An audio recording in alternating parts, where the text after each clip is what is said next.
Hello and welcome to this episode of Hampton Roads Business Live. My name is Rory Graham and I'm your host, and today we have the pleasure of having with us Bill Boyer from Tidewater CEO. And welcome. Oh, thank you. Thank you. I've had a lot of CEOs in here. Yeah. Can you give us an overview of what does Tidewater CEO do? Well, the CEO name I really put in to kind of indicate that I really try to work with CEOs or business owners. I work with owners trying to help them grow their business, to figure out what their problems are, problem solve, and really look at the whole, actually the organization itself to see what within the organization can be improved. Okay, so you look at the whole big picture. I'm a big picture guy, and very often I find issues that maybe I cannot deal with directly. I do not feel I have the expertise, and then I'll pass that off to someone who I know has more expertise than I do. Okay, and let's talk about your background a little bit because it's pretty diverse. Yeah. You want to tell us a little bit about yourself? Yeah, it is diverse. After college, I went to work for a Fortune 50 company and actually stayed there for something like 18 years and rose up to assistant controller with the corporation level. That company, back at that time, when my other companies were going through the nasty buyouts, they got hung up on a nasty buyout. Of course, I disappeared, which is kind of you expect. After that, I went to work for one of the earliest leverage buyouts in the nation as one of their senior officers. Worked there, did a lot of interesting things. This was truly a turnaround situation. And, you know, LBO, you're old enough to know what it is, but if some of the other people don't, an LBO was a company bought with almost no investment funds from the owners at all. This was a company with about $35 million worth of sales. Total investment of the owner was $5,000. And we borrowed the rest. We borrowed $10 million on top of the $5,000 to run the company. That company got in trouble primarily because of a labor strike. That really hurt the company, and I ended up having to go out on the market and sell the company to someone else. And after that, of course, when you sell the company and you're a senior officer, you know what's going to happen to you again. You disappear. Then I went to work for another turnaround situation that a bank brought me into. Stayed with that company, got it turned around until we had 3 major Chapter 11 bankruptcies hit us in 2 weeks. And it just took so much cash out of the company, there was really no way we could survive. And after that, I had been doing some of the other things I had done. And I think also during that time I'd worked some as an expert witness in financial legal cases. I had loads of attorneys that would come to me and say, I've got a client in trouble. Can you help him, or can you go see? So that's really how I got into the business turnarounds and coaching. I backed into it. And well, working for yourself is a little more security, it sounds like, too. It's well, sometimes it is, but you've still got to find clients all the time. That's true. That's what you're doing here, right? Oh, yeah. Okay. All right, well, I'm glad we can help you with that. All right, so let's talk about how you help clients. All right, so you find a business owner that needs help for one reason or another. Could you give us some examples of how you work with companies or what your process is? Well, one of the first things I really do is I really want to go in and understand what's going on in the company. Ideally, you start, of course, talking to the owner or this couple of senior executives and really try to get a feel for what's going on. I spend time looking at their websites. One of the quick things I do is kind of try to ascertain whether they've got a good website. And unfortunately, to help your business, most of the businesses I see do not have good websites. Yeah, I know. So I tend to, and again, that's something I don't do. So I recommend, either you need to go back to who would develop your site or find somebody else, who can develop your site for you. Especially today, it's pretty important. Yeah, I do have a very strong, doing all the things I've done, I do have a very strong financial background. So I can usually take their financial documents and run through them fairly quickly and get a rough idea, of what's going on. But a lot of it's looking at that. I very much, one of the big things I look at is what are they doing to market the company? marketing is really the most critical thing any company has to do these days. So I look at, what's happening with them marketing. Now, you just don't stop with talking with the business owner, though. When we talked before, you were telling me that you like to talk with the employees. Yeah, You like to spend time on the floor. Yeah, I'm an advocate, and Tom Peters, I guess, put this out 25 years ago, a concept of management by walking around, where you really spend time, either on the whatever floor it is, manufacturing or distribution or just in the office. Spend a little time with the people, trying to understand what they're doing. And very often they'll tell you good information, or other times it's what they don't say. We give you an indication. You kind of see that on that show, Undercover Boss, where Yeah. they're amazed at what the employees are saying and Yeah. all in the background. But I think I told you I have a good friend who is really a superb manufacturing coach, and he would go into company, as he said, he'd spend the first day talking to the senior executives with his suit and tie and all that junk on, putting up what he called the corporate junk.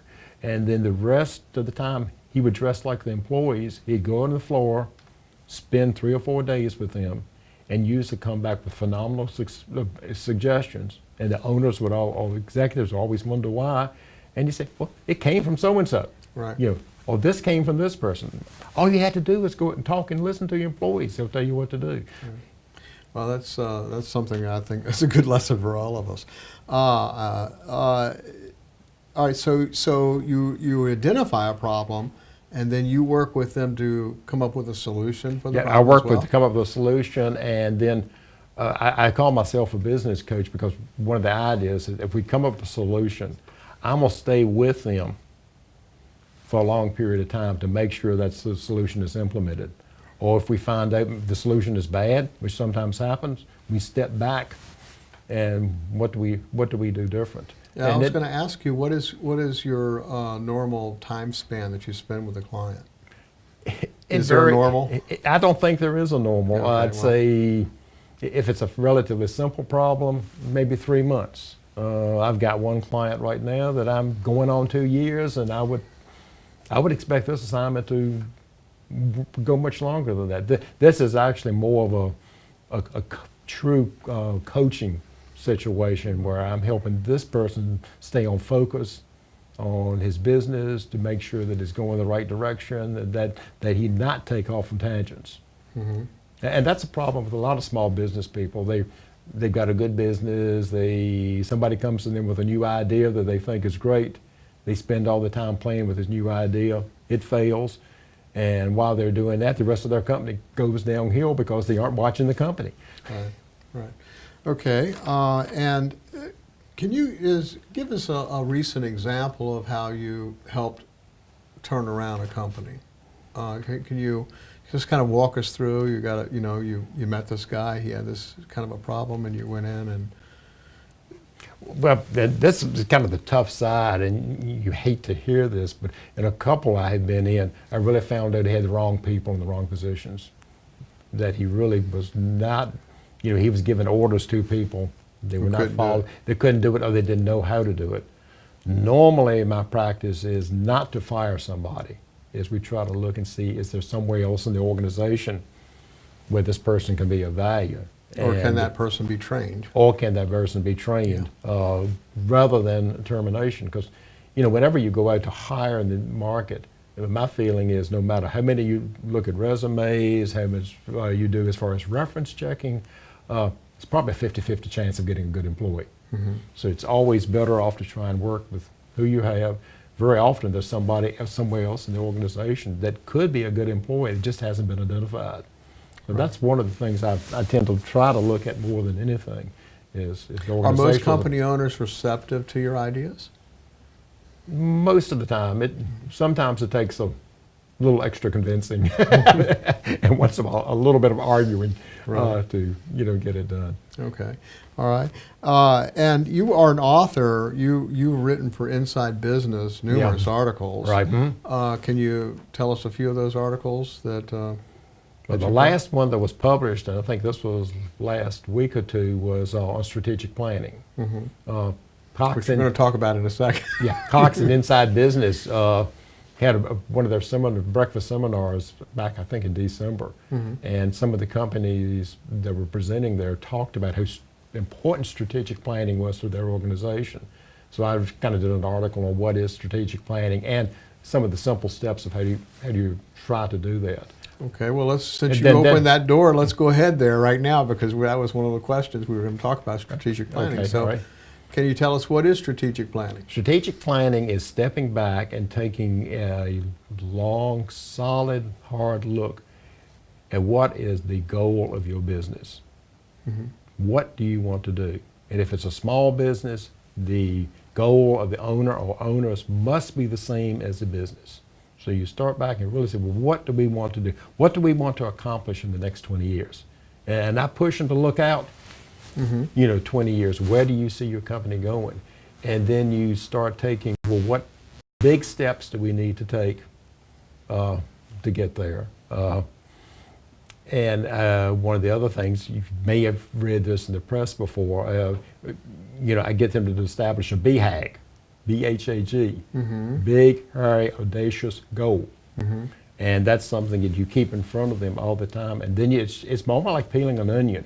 You get back to smaller and smaller pieces of steps you need to take in a very short time frame to still achieve this goal. And at the same time, you put in a lot of measurement points.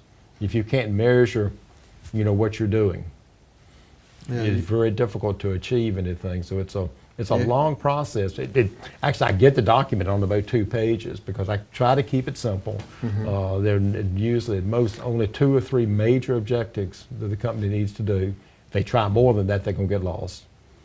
Do you find that the typical business owner might be doing things because that's the way they've always done them, and they haven't just rethought what they're doing? Oh, that is so evident, and it's really, I hate to say it, evident in the Hampton Roads area. So many of the small business people worked for somebody else, and then they decided they could do it better on their own. And very often they could, but they very often copied what that person did. Right. And they just really, it's hard sometimes to get them to step back and look at new ideas. Because I see that all the time. We're making a little bit. We're making a little bit of money. We're making a little bit of money, so we're okay. But you could make so much more if you were to step back. Right. And get out of that comfort zone that you're in. Brian Tracy had a book out called, I think it was called 0 Point Strategy. And it was basically saying, if you had to do your business again, starting today, would you do the things the same way you're doing them now? Because things have changed, and a lot of times you don't think about that. But maybe you're still using a fax, and you need to move to email. I mean, so things change, and sometimes when you get busy, you just don't think about it. But at any rate, I just happened to said something that kind of But most business people really don't keep looking at what's going on in the future. Right. They don't look and see what's changing in their market, what new competition is out there.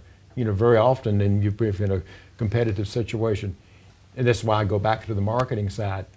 There may be somebody out there with a better product or a better service than yours, but if you can do a better job of marketing, you can beat that person. Right.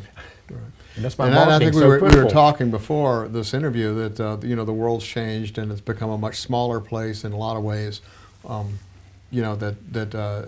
you're not competing with the guy down the street. You're competing with the guy in the Philippines and China and everywhere else a lot of times. But also you have a great deal of technology with the internet to reach people like you've never been able to reach before at a very low cost to be able to do it if you use it effectively. So I think you had some really good ideas about that. Now you do coaching and consulting.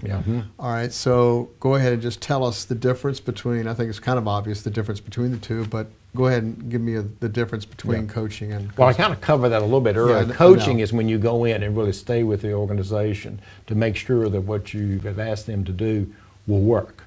But then are you not also kind of, as they move the ball forward, their things change? Yeah, things so they change. need more plans, and right? you need to modify, you Right. need to adjust as you're going forward. Whereas consulting, and I'm not putting the consultants down, but they do a great job of coming in and identifying a problem They'll leave you a nice long document that this is what you need to do to correct your situation, and then say goodbye. And that's where I really see the differences.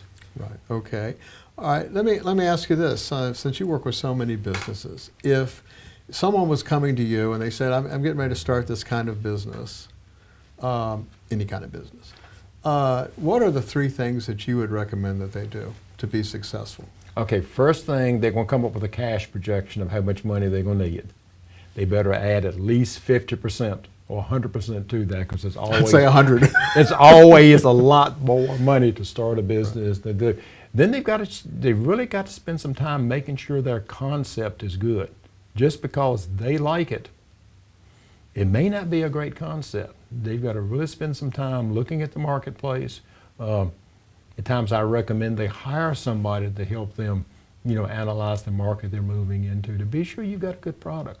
Because there are a lot of people at ODU are going to dislike this, but there are a lot of engineering professors over at ODU that have gigantic, great ideas in their mind, but there's not a market for them. Right. Right. Well, So you really got to so you got to test market it, see if it's a viable idea. Okay, that's one. Yeah. Well, the test market, again, the cash situation. Right. Then really start making sure that you develop the right organization. Okay. It goes back to people. It goes back to people. Very often, companies want to save a little bit of money on the startup and hire somebody who may be a good person, but they don't have the experience or the basis to help that company grow. So you really often got to stick your neck. That's one reason I say you need more money. You probably really need to hire a couple key people that are strong enough to help you go forward. Okay. Or sometimes you can hire that on the outside. I'm a real advocate for small companies outsourcing particular jobs to experts on the outside. You see outsourcing is on the rise? I hope so. Yeah. I recommend it to a lot small of businesses. I see a lot of it. I recommend it to a lot of people. Why do your payroll in-house? You can get a payroll service to do it. Get somebody else to help you with your marketing. Get somebody else to do your website. Getting your cousin who's got 2 years of website development in college is not the guy to do your website most of the time. Right. But you see lots of companies, especially I hate to do it, doing the websites on the cheap. Well, it is your first impression, and it's the converter for you, so it should be important. Okay, is there anything that we haven't talked about? This has been really enlightening. But there's one other thing that I enjoy doing a lot, and we really didn't get into it.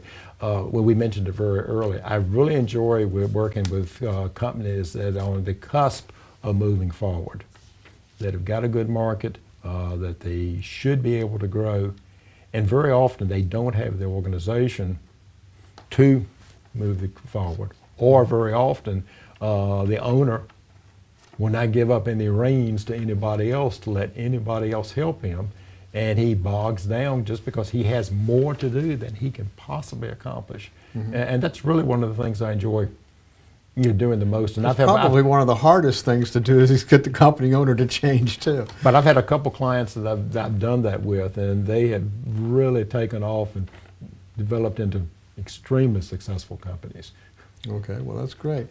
All right, so if you are a business owner and are looking to grow your business, or you're looking to start a business and could use some advice in ways to do that, or you've got some issues and you're not sure what they are, or maybe you are sure what they are, but you need some help in fixing those, then you can give Bill a call at Tidewater CEO. The contact information is at the end of this video, and it's at the bottom of the screen. So I thank you very much for coming in and being with us and fighting the snow to get here. It's no problem. No problem. Okay, and I wish you a great deal of success. Well, thank you. Thank you. Right. Enjoyed this. All right, bye.